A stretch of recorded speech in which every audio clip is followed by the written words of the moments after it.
Bismillah. Bismillahirrahmanirrahim. Alhamdulillahi rabbil alamin. Wa nusalli wa nusallim ala man ba'athahu Allahu rahmatan lil alamin. Nabiyyina Muhammadin wa ala alihi wa ashabihi wat tabi'in. Amma ba'd. Alhamdulillah. Thumma alhamdulillah, kita bersyukur kepada Allah Subhanahu wa taala yang memberi izin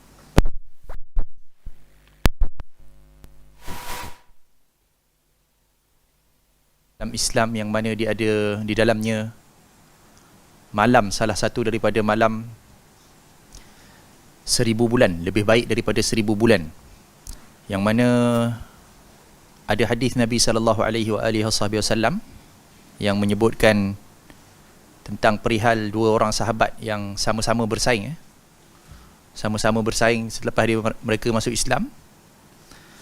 Seorang daripada mereka meninggal awal dalam peperangan, lagi satu meninggal biasa tapi lambat lagi. Dan disebutkan oleh Nabi SAW, tak pelik kalau yang kedua tu lebih tinggi darjat dia, kerana dia telah bertemu dengan Ramadan. Okey, itu yang pertama. Sebagai peringatan lah kepada kita, kita mungkin dah jumpa dengan Ramadan banyak kali ataupun beberapa kali dalam hidup kita, dan hadis-hadis berkenaan dengan Ramadan juga banyak kali kita jumpa. Antaranya hadis man sama Ramadan imanan wa ihtisaban ghufira lahu ma taqaddama min dhanbi. Barang siapa yang berpuasa pada bulan Ramadan imanan wa ihtisaban. Ini antara syarah kepada perkataan imanan wa ihtisaban. Imanan maksudnya dalam keadaan dia beriman kepada Allah Subhanahu wa taala, dalam keadaan dia punya i'tiqad tu adalah i'tiqad yang benar tentang Allah Subhanahu wa taala. Sebab ada dalam dunia ni orang yang berpuasa kerana perkara-perkara lain. Ada juga orang yang berpuasa sebab agama lain. Ada juga. Kalau kita bertanya kepada agama-agama samawi yang terdahulu pun, agama Kristian, agama Yahudi pun, ada juga puasa di sisi mereka. Tetapi adakah menepati syarat imanan tu? Imanan maksudnya dalam penuh keimanan dan tauhid kepada Allah Subhanahu wa taala semata-mata kerana Allah Subhanahu wa taala. Sama juga kalau orang yang berpuasa dengan ada niat-niat yang lain. Walaupun niat itu tidaklah salah dari segi hukumnya, dia tidaklah haram, dia harus, perkara-perkara harus. Tapi dia bukan sepenuhnya imanan billah. Contohnya dia berpuasa sebab nak diet, ataupun dia berpuasa tu sebab sakit. Sebab sakit ke ataupun sebab dia nak berpembedahan esok tu dia berpuasa kan. Jadi tak dapat fadilat yang Nabi SAW sebut, imanan. Yang kedua, ihtisaban. Ihtisaban ni dari segi bahasa datang daripada perkataan hisab. Hisab ni kalau nak ikut maksud perkataan hisab ni kira, mengira-ngira. Ihtisaban dia mengira-ngira. Apa maksud mengira-ngira tu? Dalam syarah hadis ada disebutkan, contohnya macam Ibn Hajar dalam Fathul Bari, ada disebutkan juga qaul Al-Khattabi, disebutkan ihtisaban itu antara maksudnya adalah mengharapkan pahala daripada Allah. Maksudnya tak salah kalau kita beramal dalam keadaan kita nakkan pahala daripada Allah. Ada orang dia mendakwa kalau kata kita beramal kerana nak pahala ataupun mengharapkan ganjaran daripada Allah Subhanahu wa taala, ganjaran akhirat, dia tak ikhlas. Ada orang kata macam tu. Sedangkan mengharapkan pahala ni merupakan sunnah Nabi SAW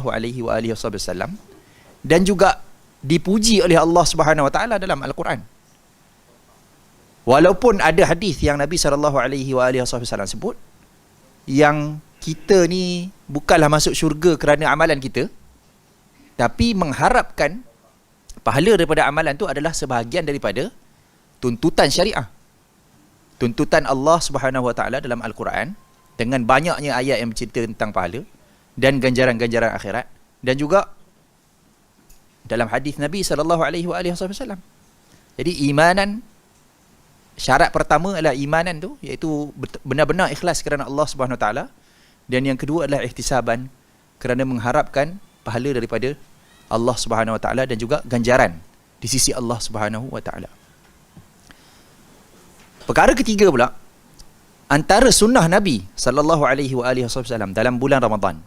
Mungkin siapa-siapa yang pernah dengar saya pernah bagi tazkirah ni tak ingat dah berapa tahun lepas lah. Antara sunnah Nabi SAW dalam bulan Ramadan adalah dia akan tadarus Al-Quran dengan Jibril AS.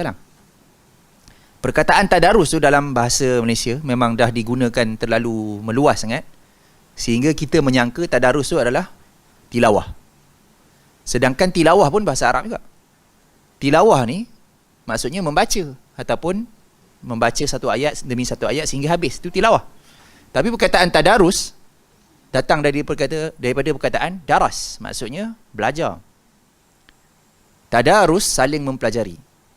Dalam riwayat yang lain disebutkan kalau yang tu yudarisuhul Quran, kerana Rasulullah sallallahu alaihi wasallam ajwadan nas. Dalam hadis ni macam itulah Rasulullah sallallahu alaihi wasallam ni, tapi kita tak nak syarah yang tu lagi.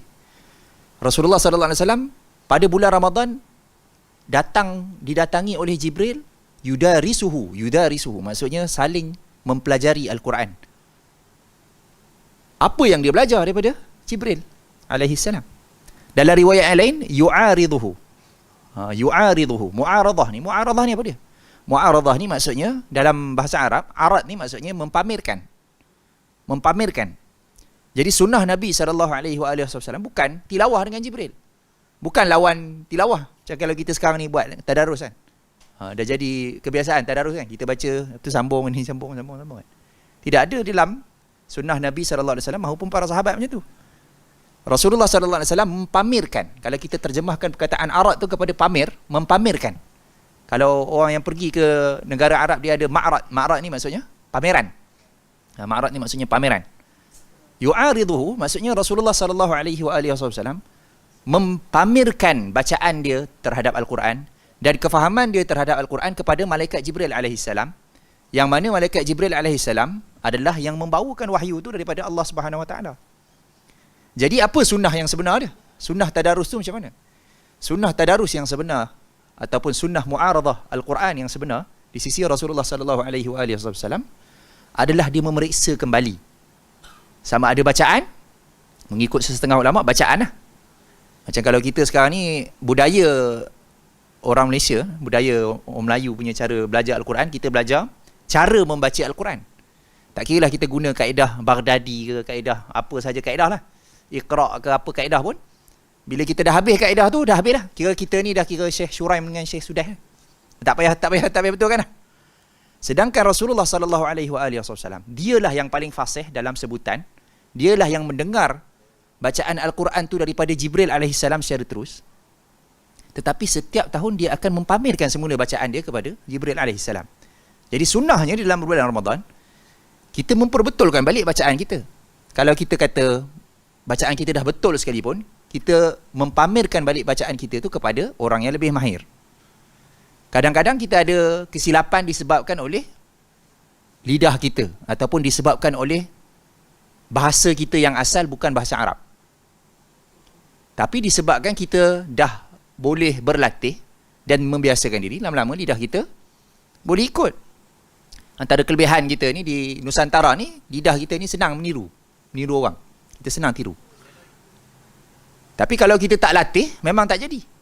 Sebab dia memerlukan kepada pengulangan, memerlukan kepada kekerapan. Itu kalau mengikut setengah ulama. Maksud yu'ariduhu tu adalah membacakan dari segi bacaan. Kalau kita terjemahkan yudarisuhu dan yu'ariduhu ni dari segi maksud yang lain, maksudnya ialah membentangkan kefahaman yang betul, maksudnya lagi besar lagi dah. Sunnah Nabi SAW di dalam bulan Ramadan adalah membetulkan kembali, cek kembali, memeriksa kembali amalan kita, adakah bersesuaian dengan kehendak Allah Subhanahu Wa Taala. Sebab Allah Subhanahu Wa Taala sebut dalam Al-Quran, a'udzubillahi minasyaitanir rajim, ayat yang terkenal, ya ayyuhalladzina amanu kutiba alaikumus-shiyam kama kutiba alal ladzina min qablikum la'allakum tattaqun. Wahai orang-orang yang beriman, diwajibkan ke atas kamu berpuasa seperti mana diwajibkan ke atas umat-umat yang sebelum kamu. Mudah-mudahan kamu apa? Tattaqun. Mudah-mudahan kamu apa? Kamu bertakwa. Cantiknya kita ni, kita tak terjemah perkataan takwa tu. Kita tak terjemah. Perkataan takwa itulah dia yang kita akan dengar di khutbah Jumaat. Perkataan takwa itulah dalam ayat tadi, Al-Baqarah surah yang kedua ayat 183 tu. Perkataan takwa itulah yang kita akan dengar bila-bila masa pun. Kalau kita jumpa dengan siapa-siapa pun dia kata ittaqullah, kita akan terjemahkan bertakwalah kepada Allah. Tak terjemah perkataan takwa tu. Tapi dalam hadis yang banyak ada digunakan perkataan takwa tu dalam cara yang lain, dalam bentuk yang lain. Kata kerja ke, kata perbuatan ke, kata nama, pembuat. Al-muttaqin, pembuat tu fa'il. Kalau tattaqun fa'il, perbuatan. Kalau ittaqa, fa'il madhi. Ni bahasa Arab, kena belajar bahasa Arab. Tapi dalam hadis Nabi SAW ada banyak penggunaan perkataan takwa tu. Contohnya macam ittaqun nara walau bisyiqqi tamrah. Kalau kita tak terjemah perkataan ittaqu tu, saya terjemahkan dia punya hadis ni bunyi macam ni lah. Bertakwalah kamu kepada api neraka walaupun dengan separuh kurma. Kalau kita pergi ke khutbah Jumaat, tiba-tiba khatib Jumaat tu, sebab antara rukun khutbah Jumaat kalau ikut mazhab Imam Syafi'i rahimahullah, rukun dia kena sebut perkataan takwa tu dalam bahasa Arab. Itu dalam mazhab Syafi'i ya. Kena sebut perkataan takwa tu dalam bahasa Arab. Kalaulah katakan dekat satu hari tu kita pergi ke masjid, khutbah Jumaat, dia sebut macam ni. Dia kata, sidang Jumaat yang dirahmati Allah, bertakwalah kamu kepada Allah dan bertakwalah kamu kepada api neraka. Macam kita terkejut juga kan. Sedangkan itu hadis, ittaqun nar walau bisyiqqi tamrah. Ada lagi hadis yang lagi terkejut kita kalau kita dengar, kalau kita tak terjemahkan. Inna dunya hulwatun khadirah. Sesungguhnya dunia itu manis dan hijau. Wa inna allaha yastakhlifukum ataupun mustakhlifukum fiha. Allah menjadikan kamu silih berganti di atas muka bumi ini. Fayanzuru kaifa ta'malun. Dan Allah akan melihat perbuatan kamu. Fattaqud dunya. Kalau tadi ittaqun nar, bertakwalah kepada api neraka. Kalau yang ni fattaqud dunya. Kalau tak terjemah jadi apa? Bertakwalah kamu kepada dunia. Wattaqun nisa, ada sambungan dia lagi. Bertakwalah kamu kepada wanita. Sekali lagi kalau kita pergi khutbah Jumaat, kalau khatib tu sebut macam tu, sidang Jumaat yang dirahmati Allah, bertakwalah kamu kepada Allah dan bertakwalah kamu kepada dunia dan bertakwalah kamu kepada wanita. Macam mana kita dengar tu? Lain bunyinya. Tetapi ada satu hadis yang juga disebutkan oleh Al-Imam An-Nawawi rahimahullah dalam kitab Al-Arba'in, kitab 40 hadis Imam Nawawi, ada hadis ni yang popular. Kalau kita cari di mana-mana pun dah ada terjemahan dalam bahasa Malaysia ke bahasa Indonesia ke dah ada. Innal halala bayyinun wa innal harama bayyinun wa bainahuma umurun mushtabihat. Sesungguhnya perkara yang halal itu jelas, perkara yang haram itu jelas, dan di antara keduanya ada perkara-perkara yang samar-samar. Ni bagi siapa-siapa yang baru sampai ni, kenapa saya cerita tentang perkataan takwa ni? Sebab Allah Subhanahu Wa Taala mensyariatkan puasa supaya kita bertakwa. Apa dia takwa tu kan? Di antara halal dan haram yang jelas tu ada perkara-perkara yang syubhat, yang samar-samar. La ya'lamuhunna katsirun minan nas. Tidak ramai orang yang tahu. Ada orang yang tahu. Ulama tahu. Betul, ulama kejirian memberitahu. La ya'lamuhunna katsirun minan nas. Tidak diketahui oleh ramai ulama. Famanittaqa, ada perkataan tu. Famanittaqa asy-syubuhat. Famanittaqa asy-syubuhat. Kalau kita ambil buku hadis 40 Imam Nawawi tu dalam bahasa Malaysia, kita akan jumpa dia dah terjemah siap dah. Dia tak sebut dah perkataan barang siapa yang bertakwa kepada perkara syubhat. Dia tak terjemah macam tu dah. Sebab apa tak terjemah macam tu dah? Sebab tak kena. Kita pun takkan faham. Famanittaqa asy-syubuhat, dalam terjemahan bahasa Malaysia akan disebutkan perkataan tu sebenarnya asal maksud perkataan takwa tu adalah berjaga-jaga dan berhati-hati. Itulah sebenarnya perkataan takwa. Jadi barang siapa yang berjaga-jaga dan berhati-hati terhadap perkara syubhat, faqad istabra'a li dinihi wa 'irdihi. Maka dia sesungguhnya telah mensucikan, menjaga kesucian agama dan juga maruah dia. Jadi perkataan tattaqun kalau kita terjemah dalam hadis, dalam ayat Quran Al-Baqarah 183 tu, wahai orang-orang yang beriman, diwajibkan ke atas kamu berpuasa sebagaimana diwajibkan kepada umat-umat yang sebelum kamu. Mudah-mudahan kamu menjadi orang yang berjaga-jaga, berhati-hati. Agama Allah Subhanahu Wa Taala, agama Islam berbeza dengan agama-agama samawi yang terdahulu. Sebab apa? Sebab kita ada dua syarat untuk diterima amalan kita. Yang pertama, al-ikhlas, iman. Yang kedua adalah menepati syariat Allah dan Rasulnya. Bukan semata-mata ikhlas saja kita diterima amalan kita. Kalau kita beramal ikhlas dengan seikhlas-ikhlas yang mungkin sekalipun, Tiba-tiba kita membuat satu syariat yang tidak disuruh, tidak diajar oleh Nabi SAW, tak diterima.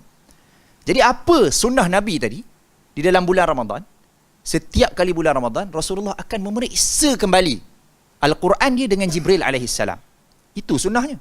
Kita memeriksa kembali amalan kita. Walaupun Rasulullah tu diturunkan Al-Quran kepada dia, tidak merendahkan kita punya marwah, tidak merendahkan kita punya darjat sekalipun kalau kita memeriksa kembali amalan kita. Rasulullah SAW setiap tahun akan memeriksa balik bacaan dia dengan Jibril alaihissalam. Adakah menjatuhkan marwah Rasulullah? Tak. Pada tahun terakhir Rasulullah SAW nak meninggal dunia, tahun terakhir tu, 2 kali dalam riwayat, 2 kali Rasulullah mempamerkan Al-Quran dia kepada Jibril alaihissalam. Kalau kita fikir logik, dah nak bertemu dengan Allah Subhanahu Wa Taala dah pun, nak bentangkan apa lagi? Dah nak jumpa dengan Allah dah, nak bertemu dengan Allah dah. Maksudnya bulan Ramadan tu Rasulullah SAW meninggal di bulan Rabiul apa? Rabiul apa? Rasul meninggal bulan apa? 12 Rabiul Awal lah yang disambut sangat tu. 12 Rabiul Awal tu tarikh meninggal tu. 12 Rabiul Awal tu tarikh meninggal. Jadi kalau nak ikutkan Ramadan ke Rabiul Awal tu dah dekat dah. Nak kata apa keperluan lagi kalau kita fikir logik, apa keperluan lagi nak mempamerkan bacaan dia, mempamerkan Al-Quran, kefahaman Al-Quran tu kepada Jibril alaihissalam sebanyak 2 kali. Sebanyak 2 kali.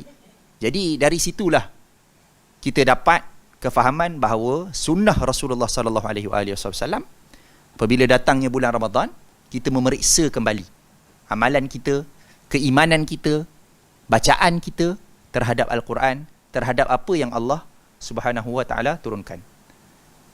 Yang terakhir, yang keempat tadi 3, nombor 4. Antara benda yang juga kita perlu periksa balik amalan kita selama ni, apabila Rasulullah dah berjumpa dengan Jibril pada waktu malam, bermuaradah, bertadarus dengan Jibril pada waktu malam, dalam hadis tadi yang saya sebut tadi, kana Rasulullah sallallahu alaihi wa alihi wasallam ajwadan nas wa kana ajwadu ma yakun fi Ramadan hina yalqahu Jibril. Rasulullah sallallahu alaihi wasallam adalah orang, insan yang paling pemurah, tak kedekut lah. Rasulullah ni suka bersedekah. Dia memang tak kedekut. Tapi pemurahnya Rasulullah ni menjadi lagi pemurah lagi di dalam bulan Ramadan. Lagi pemurah dalam bulan Ramadan. Ketika mana dia menjadi lagi pemurah tu? Ketika dia berjumpa dengan Jibril alaihissalam. Jadi ada kesan daripada membaca Al-Quran. Kadang-kadang kita mendengar Al-Quran, mendengar hadis Nabi SAW, tapi kesannya tak ada. Antara petunjuk, mengikut para ulama, antara petunjuk menunjukkan amalan kita diterima, ada 2. Ini bukan, kita kata apa, bukannya confirm lah amalan diterima, tak. Tapi antara tanda amalan kita diterima ada 2. Ada 2 tanda yang menunjukkan amalan kita ni diterima di sisi Allah Subhanahu Wa Taala. Yang pertama adalah kita dikurniakan pengamalan terhadap ilmu yang kita dapat. Kalau kita tahu satu maklumat tapi amalan tak ada, itu menunjukkan, itu bukan kata jelas, tapi menunjukkan kata ilmu tu tak diterima oleh Allah. Sebab dalam dunia ni kalau kita belajar sejarah Islam, sejarah tamadun umat Islam, daripada zaman, ambil contohlah zaman Al-Imam Al-Bukhari ke, Imam Muslim ke, adakah mereka 2 orang sahaja perawi hadis ataupun penulis-penulis kitab hadis pada zaman tu? Tak. Bahkan diriwayatkan kalau zaman-zaman penyampaian hadis, zaman-zaman penyampaian penurunan hadis tu, sampai dalam majlis tu, dalam majlis sama' dia panggil, majlis sama' maksudnya majlis mendengar hadis tu, ada muballigh sampai 2-3 orang. Apa dia muballigh tu? Apa dia muballigh? Muballigh tu kalau kita pergi ke Mekah, ke Madinah ni kan, bila imam tu dia sebut Allahu Akbar, nanti Bilal tu, muazzin tu, dia akan kuatkan balik Allahu Akbar tu sebab tak dengar suara imam tu. Itu dipanggil muballigh tu. Dalam sejarah umat Islam, dalam tamadun Islam ni, ketika majlis sama' hadis, sampai 2-3 orang muballigh. Kalau sekarang ni, kalau saya tutup mikrofon ni, boleh dengar ni satu ni, tak payah muballigh. Ini sampai 2-3 orang, kata ramainya. Periwayat-periwayat hadis ni ramai, tak nak kata ramai lah, memang ramai. Hadis yang kita sebut hadis 40, kitab hadis 40, bukan Imam Nawawi seorang tulis. Bukan Imam Nawawi seorang tulis. Hadis 40 tu nama buku. Al-Arba'inat tu nama buku, jenis buku. Macam kalau kita kata kitab Sunan. Sunan ni bukan milik sesiapa. Ada Sunan Tirmizi, ada Sunan Ibnu Majah, ada Sunan Abi Daud. Dia jenama kitab, bukannya nama orang tu namakan kitab dia, bukan. Sama juga dengan Al-Arba'in.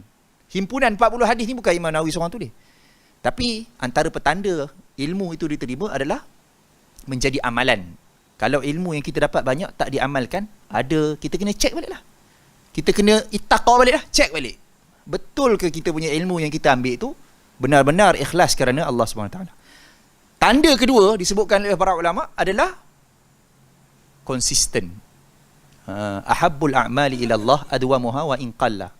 Sebaik-baik amalan ataupun secinta-cinta amalan yang Allah paling suka di sisi Allah Subhanahu Wa Taala adalah yang paling konsisten, yang paling berterusan walaupun sedikit. Dalam bulan Ramadan bergaduh kan, kita bergaduh. Sebenarnya tak nampak pun orang bergaduh kan. Saya selalu orang lah sebut kan bergaduh. Saya jarang nampak orang bergaduh sebab solat tarawih. Biasa orang bergaduh sebab berebut parking je lah kan. Tapi kalau bergaduh sebab tarawih ni tak pernah dengar lagi. Tapi orang lah kata bergaduh sebab nak solat 8 ke solat 20. Tak apalah, kita terimalah ada orang bergaduh pun. Kita cek, tak apalah, terima. Habis Ramadan tak bergaduh dah. Maksudnya apa? Sedangkan solat tarawih tu adalah solat qiyamul lail. Qiyamul lail ni bukan dalam bulan Ramadan sahaja. Berapa malam Rasulullah SAW solat tarawih di masjid? 3 malam sahaja. Daripada mula disyariatkan puasa tahun kedua hijrah sampai tahun meninggalnya Rasulullah SAW pada tahun ke-10. Kalau kita kata 8 tahun lah. 8 tahun. Kalau sebulan ada 30 hari bulan Ramadan. 8 darab 30. 240 malam. 3 malam sahaja yang Rasulullah SAW solat tarawih di masjid. Hakikatnya solat tarawih itu adalah solat qiyamul lail. Kalau kita dalam bulan Ramadan berbincang tak habis, cerita tentang qiyamul lail, cerita tentang tarawih, tapi akhir Ramadan, habis Ramadan, jangan kata masuk ke bulan Syakban tahun depan je kan. Malam raya. Malam raya. Malam raya dah tak ada dah. Dah tak ada qiyam. Itu petanda amalan tidak diterima Allah waliyadzubillah. Jadi dua lah tanda amalan tidak diterima Allah tu. Satu tu kita tak amalkan pun. Kita tahu maklumat, banyak maklumat tahu. Ilmu semua dapat tapi tak amalkan. Itu petanda tak diterima Allah. Yang kedua, tak berterusan. Sedekah kan, kita boleh sedekah sekali dengar kan, tengok video, pasang muzik pula. Itu kata muzik ni dia menipu kan. Ustaz tu berceramah pasal sedekah, dia letak muzik belakang kan. Kita dengar macam sedap je kan. Allah, insaf lah kan, insaf. Kita pun sedekah. Lepas tu, lepas habis muzik tu hilang. Kita panggil menipu daya. Tertipu daya. Kita tengok video sedih sikit kan. Orang miskin dapat bantuan, kita pun lepas tu jadi apa? Tak jadi apa? Itu tak konsisten. Itu petanda lah. Bukan kata memang jelas Allah SWT boleh memberi hidayah walaupun sebelum kita meninggal sekalipun. Berapa ramai dalam hadis Nabi SAW yang berpagi-paginya Muslim dan berpetang-petangnya kafir. Dan berpagi-paginya kafir dan berpetang-petang Muslim. Apa-apa pun sebagai penutup, sesungguhnya amalan itu dikira berdasarkan pengakhiran hayat dia. Al-a'malu bil khawatim. Amalan itu dikira berdasarkan penutup hidup dia. Kalau kita di awal Islam, seperti mana yang diriwayatkan oleh Abdullah bin Amri bin Al-As, anak kepada Amr bin Al-As. Hadis dia terkenal lah, hadis yang orang kata kena khatam Quran dalam sebulan ni. Hadis tu apa-apa pun rujuk kepada dia lah, tak ada orang lain lah. Kalau kita cari dalam riwayat-riwayat hadis tentang amalan khatamkan Quran dalam sebulan, bukan dalam bulan Ramadan, bulan apa pun. Amalan khatamkan dalam Al-Quran dalam bulan Ramadan, ini saya bagi tips lah. Hadis tu mesti cerita tentang Abdullah bin Amr bin Al-As. Tak ada orang lain. Tak ada orang lain. Ada cerita pasal dia je. Jadi kalau kita jumpa hadis riwayat orang lain selain daripada Abdullah bin Amr bin Al-As, maksudnya sanad tu dhaif lah. Tu je kaedah senang je. Jadi Abdullah bin Amr bin Al-As ketika dia muda sebab ayah dia Amr bin Al-As ni sahabat Nabi. Dia ni anak kepada sahabat Nabi, maksudnya dia muda lah. Abdullah bin Amr bin Al-As ni seorang yang sangat semangat, zuhud dan juga semangat. Dia tanya kepada Rasulullah, dapat khabar kepada Rasulullah yang dia ni khatam setiap hari, khatam Al-Quran tu setiap hari. Rasulullah SAW jumpa dia kan, dan Rasulullah sebut, balagani annaka macam ni. Banyaklah amalan dia. Dia qiyam setiap hari, puasa setiap hari lah. Lepas tu Rasulullah kata, la taf'al, jangan khatam setiap hari. Tak payah khatam setiap hari. Rasulullah kata, khatamkanlah dalam sebulan. Daripada situlah para ulama ambil kata khatamlah dalam sebulan. Itulah datangnya kita kata khatam, budaya khatam dalam bulan Ramadan ni. Sebenarnya bukan bulan Ramadan, hadis tu bukan cerita pasal bulan Ramadan pun. Tapi tak apalah, Ramadan pun bulan juga kan. Tapi apa pun, Abdullah bin Amr bin Al-As kata kepada Rasulullah, aku boleh khatam lebih lagi. Boleh banyak lagi daripada sebulan sekali. Kata Rasulullah, kalau macam tu, paling-paling dia minta dengan Rasulullah, minta sampai akhirnya Rasulullah kata sallallahu alaihi wa alihi wasallam, khatamkanlah dalam 7 hari. Tidak akan faqih orang yang khatam kurang dari 3 hari. Macam tu. Ceritanya Abdullah bin Amr bin Al-As ni, ketika dia tua, disebutkan bahawa dia berkata, dia kata, kalaulah aku menerima rukhsah Nabi SAW kepada aku. Sebab dia dah tua masa tu, tapi dia dah berjanji dengan Rasulullah yang dia akan buat semua yang dia cakap depan Rasulullah tu. Sampai ketua dia terus beramal lah.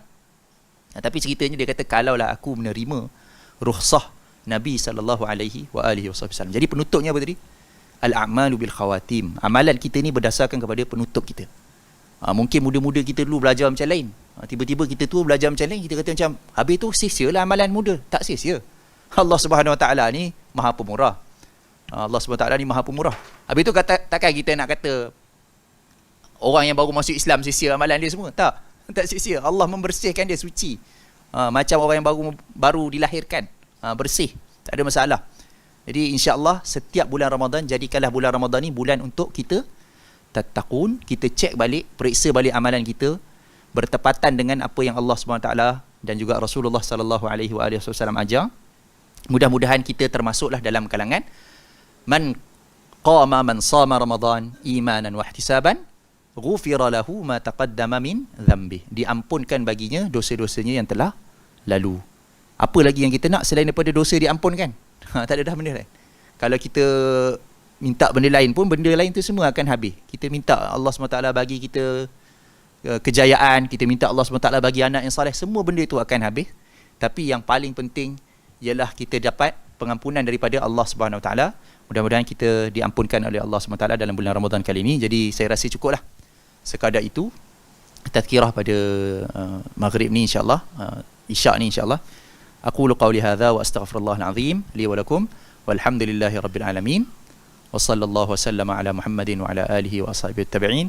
جزاكم الله خيرا. السلام عليكم ورحمة الله وبركاته.